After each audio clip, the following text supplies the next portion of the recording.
Bienvenue dans le journal de Vue d'ailleurs. Alors, vuedailleurs.com, vous le savez maintenant, c'est un journal original, inédit, vraiment ouvert sur le monde avec une multitude de rubriques.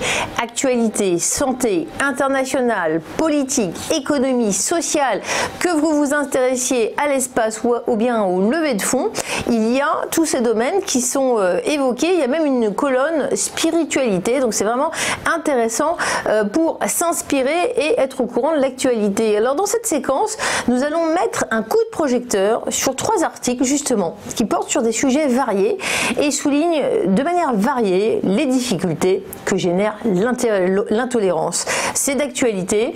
Après le volet international et puis le point sur une actualité française, nous évoquerons également un sujet économique, à savoir le cas de Renault, grand constructeur automobile français en pleine déroute. Et puis on évoquera les moyens de renflouer ce fleuron français. Nous serons avec un très grand patron. Il a dirigé les plus grandes sociétés françaises.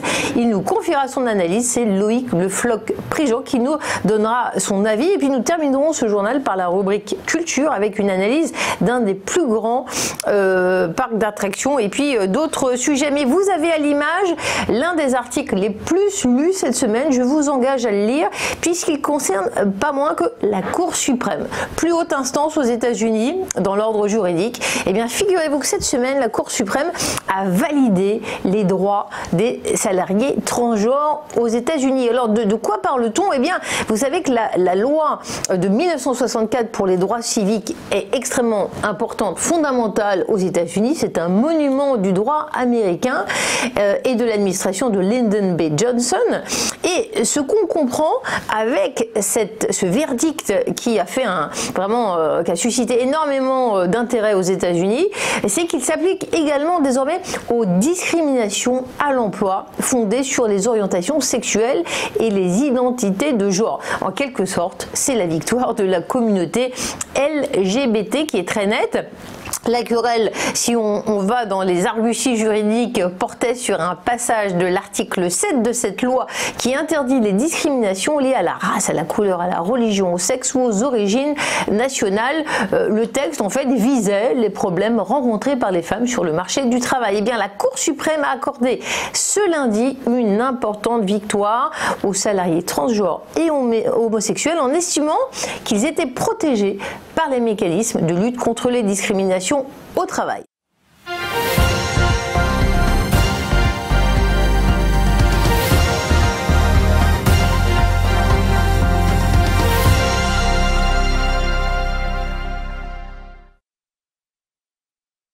Retour dans le journal de Vue d'ailleurs qui met en exergue quelques articles que vous pouvez retrouver sur le site avec notamment cette contribution destinée à couvrir l'actualité du Grand Orient de France qui s'intéresse au racisme avec cette actualité. Vous avez suivi comme nous tous l'émotion suscitée aux États-Unis après l'assassinat de George Floyd, cet Américain immobilisé par un policier américain. Et du coup, cet article revient sur l'histoire des États-Unis, un pays qui fut esclavagiste jusqu'en 1864 et qui fait le parallèle ou le contraste, la comparaison entre la situation des États-Unis et en France.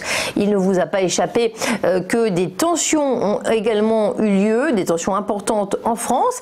Eh bien, l'article et l'auteur dit quant à lui que, au contraire, la France se distingue des États-Unis en mettant en lumière le fait que la République a été fondée dès l'origine sur l'universalisme émancipateur qui a aboli l'esclavage en 1794 et puis il y a cette date importante de 1848 avec le texte de Victor Schœlcher qui abolit l'esclavage. Alors cet article pose des questions.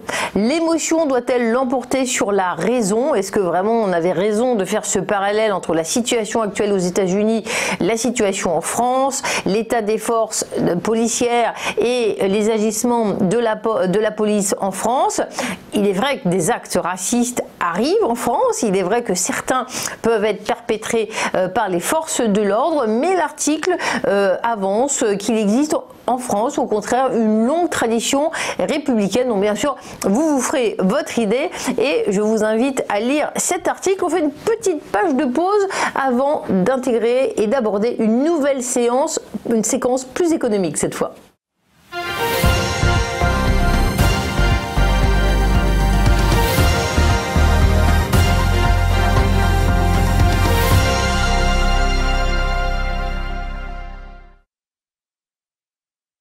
Retour sur ce journal de Vue d'ailleurs avec un invité de marque, puisque pour aborder l'actualité économique, nous avons la chance d'être en ligne avec Loïc Le Floch-Prigent.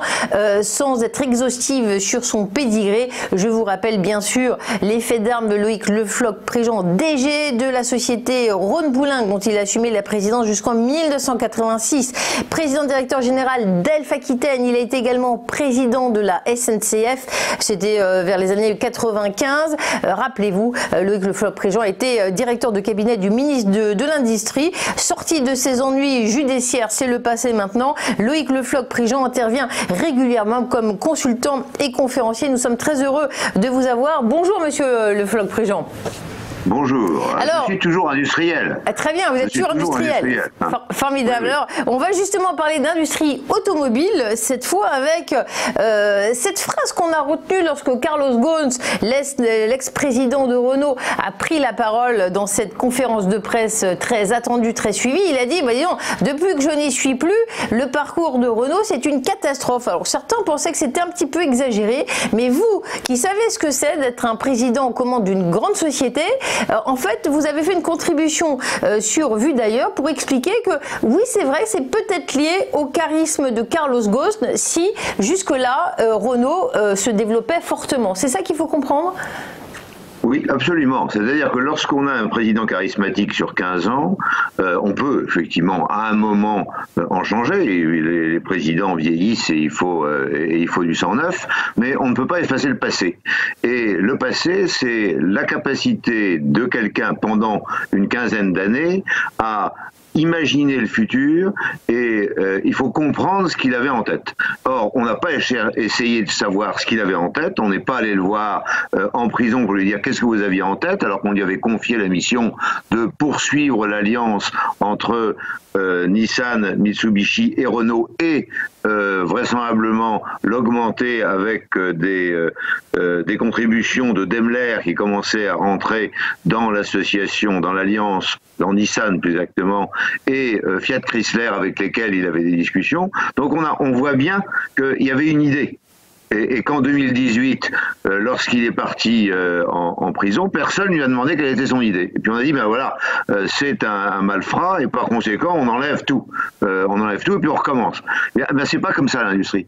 L'industrie, il faut savoir ce que les dirigeants avaient en tête, ce qui était bon, ce qui était mauvais, comment on peut transformer les idées qu'ils avaient, mais l'industrie ne se fait pas grassroots. Elle se fait à partir d'une histoire, et c'est à partir de cette histoire qu'on peut faire les transformations, mais pas en niant l'histoire. Et c'est vrai que même si le marché des immatriculations partout en Europe, et notamment à cause de ce confinement, bien sûr, plonge littéralement et s'effondre, on remarque quand même que l'action Renault, là, au moment où je vous parle, c'est à 21 €.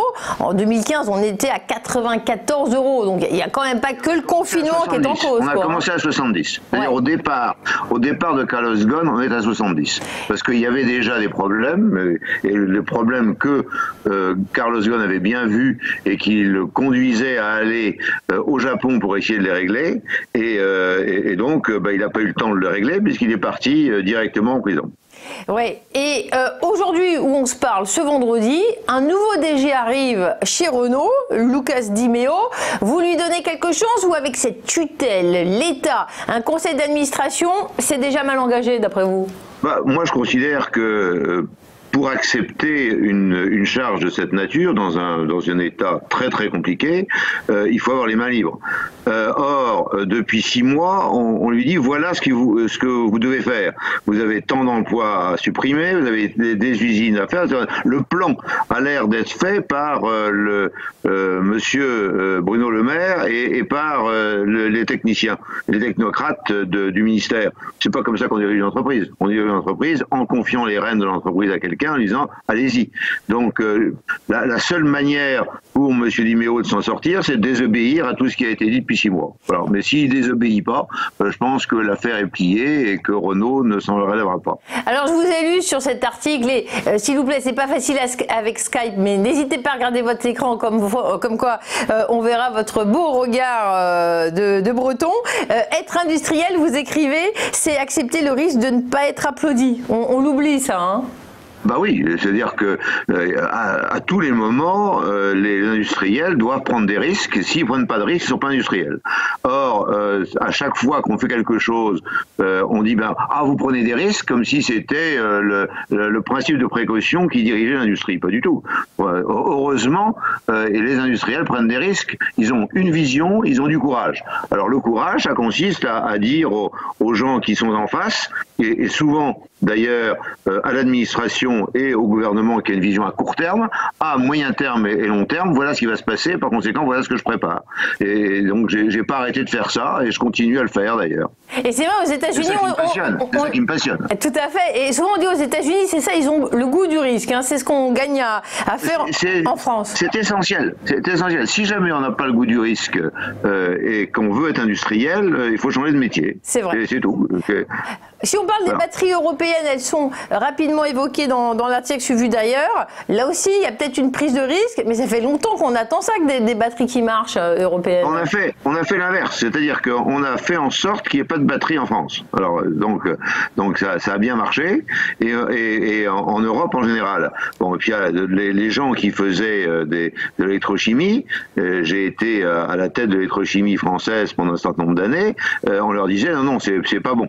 Et donc tous ces gens-là ont déposé des brevets, ont fait des recherches dans lesquelles les Asiatiques se sont gaufrés, hein, goinfrés. Et donc c'est grâce à ça qu'il y a aujourd'hui des batteries qui marchent, mais malheureusement ces batteries marchent à partir de métaux rares, et si jamais on augmente de façon très importante c'est la production de batteries, on va avoir des problèmes. Donc il faut retrouver la logique fondamentale des batteries, c'est-à-dire être sur des métaux classiques. C'est-à-dire que si jamais vous avez trop de terres rares, trop de cobalt, trop de lithium, vous allez avoir des problèmes d'approvisionnement et de prix. Par contre, si jamais vous travaillez avec du zinc, eh bien même du nickel, ce sera plus facile parce qu'il existe beaucoup de zinc et de nickel dans le monde. Donc c'est ça le sujet. C'est ça le sujet sur lequel on est, et c'est pas un sujet facile. Contrairement à ce que visiblement les pouvoirs publics pensent, c'est-à-dire qu'il suffit de mettre de l'argent et tout va bien, on va trouver des batteries, on va trouver des batteries, il suffit de quelques milliards et puis voilà, on est bon. Non, si jamais on fait exactement la même chose que les Chinois et les Coréens, là, on va perdre de l'argent. Et si jamais on ne fait rien, et qu'on dit on fait le véhicule électrique, eh bien on crée des emplois à Séoul et à Pékin au lieu de les créer en France. Voilà, c'est comme ça que le problème se pose. Très bien. Loïc Le Floch-Prigent, merci d'avoir été avec nous. On voit que les batteries de Loïc Le Floch-Prigent, elles marchent à fond, ils carburent. Merci beaucoup pour cet entretien et très bonne journée à tous. Merci de votre attention.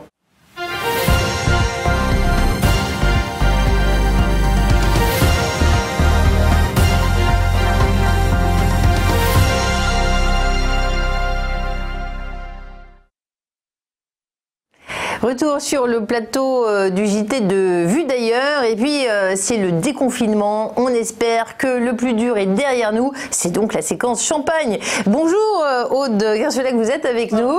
Aude est, comme vous le savez, chroniqueuse, journaliste, et on va faire un point ensemble sur ce champagne. Alors, c'est un secteur extrêmement essentiel à l'économie française, plutôt situé dans l'est de la France. Vous nous en parlez, Aude, parce que est-ce qu'on peut mesurer l'impact de la crise qu'a traversé tant bien que mal ce secteur du champagne?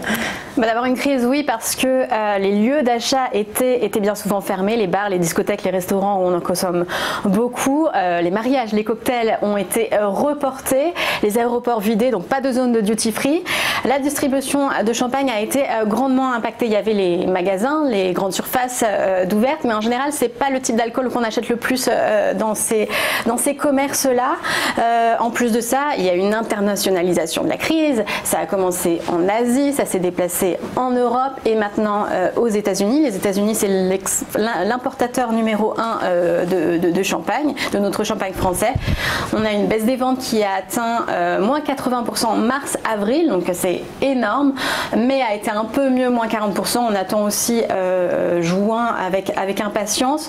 Mais ce qu'on dit, hein, c'est que ce qui n'a pas été bu, ça va être difficilement rattrapable quand même. En règle générale, en une année, la France vend 300 millions de bouteilles, alors à la fois pour son marché et en grande partie aussi à l'export.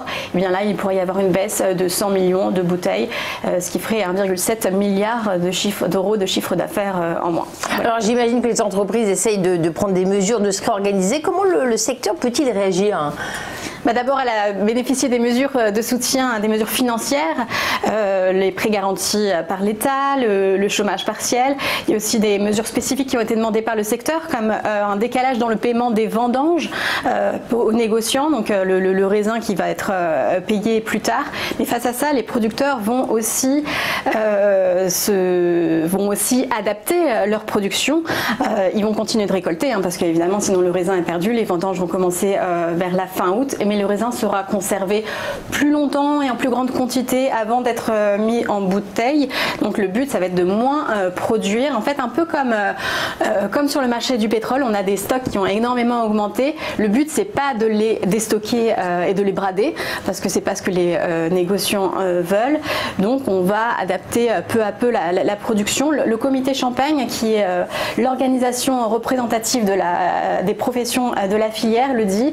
Alors, il ne faut pas que les prix soit cassé. Ce comité se bat pour qu'il n'y ait pas de bouteilles par exemple à moins de 10 € dans la grande distribution en période de promotion, parce qu'il faut savoir que le raisin lui-même coûte déjà 7 €, donc après il fait le calcul, il reste plus grand chose.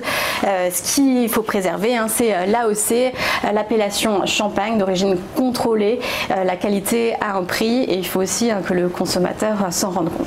Donc une période difficile pour ce secteur du champagne si essentiel pour la région Grand Est et la France. Pour se consoler, je ne vois qu'une solution, inviter Aude Kersulek, la grande spécialiste, grande chroniqueuse de TV Finance, à une coupe de champagne. Merci Aude pour cette analyse. Merci à vous de nous avoir suivis. Très bonne journée.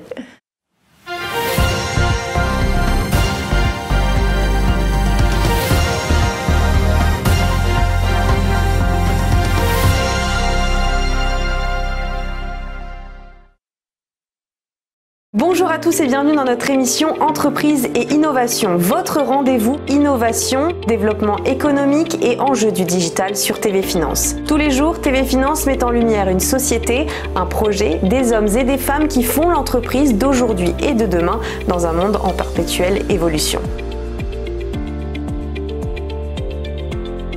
Pour y participer, contactez-nous sur tvfinance.fr.